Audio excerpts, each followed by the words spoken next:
So in this video, I'd just like to outline the pre-work that needs to be done prior to the Inner Compass self-hypnosis process. Now, before I take you through this exercise, I just want to add in an additional point that's really important to this process moving forward. And that is that generally when we think of detail, detail is the language of the conscious mind, whereas vagueness and ambiguity is the language of the unconscious mind. So what you're looking to do with this pre-work is to start off by doing a detailed description of exactly what it is that you want, the goal or specific outcome or task that you would like to achieve. Then you want to gradually start to pan the camera back, link it to some deeper intentions, some greater purposes, and then eventually arrive at a single word or symbol, hopefully, that represents all of that entire thing.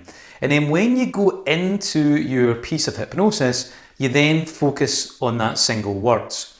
Generally, if we're attempting to focus on detail, because that's much more of an analytical process, it's much more of a conscious mind thing, then it tends to get in the road when we do trance. So what we want to do is we want to take the specific outcome and we want to nest it within much more vaguer and ambiguous global terms. And that's the general idea behind this entire technique. So let's take a look at the pre-work step by step. So first of all, you do want to actually start off at the level of detail. So you want to sit down with your notepad or your iPad and you want to write out a detailed description of what it is that you want to achieve, what this specific outcome or task is. So feel free to really go to town with this. This is about doing a brain dump. So you can write an entire paragraph, maybe even you can write a page. You probably don't want to write a novel on it, that's just too much work, but feel free to add in as much detail as you possibly can.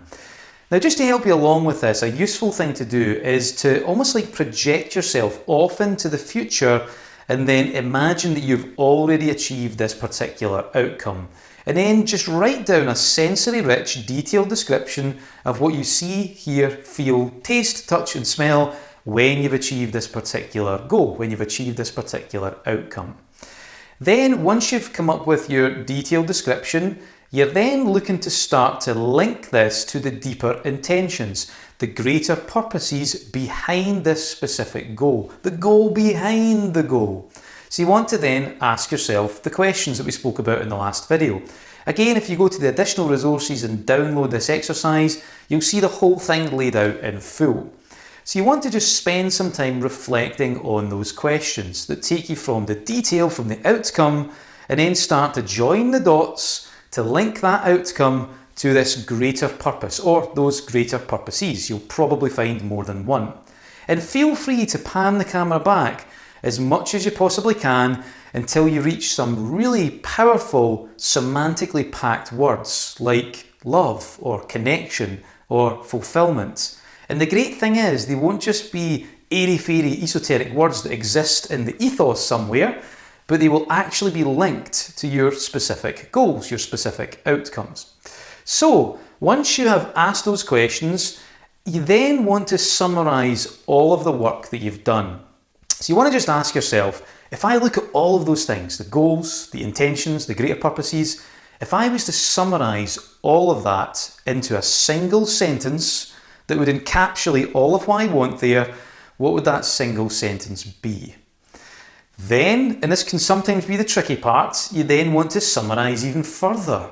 If you say, okay, if I was just to take all of that stuff that I've put down there on that piece of paper or on the iPad, if I was to summarize it to a single word or a symbol, what would that be?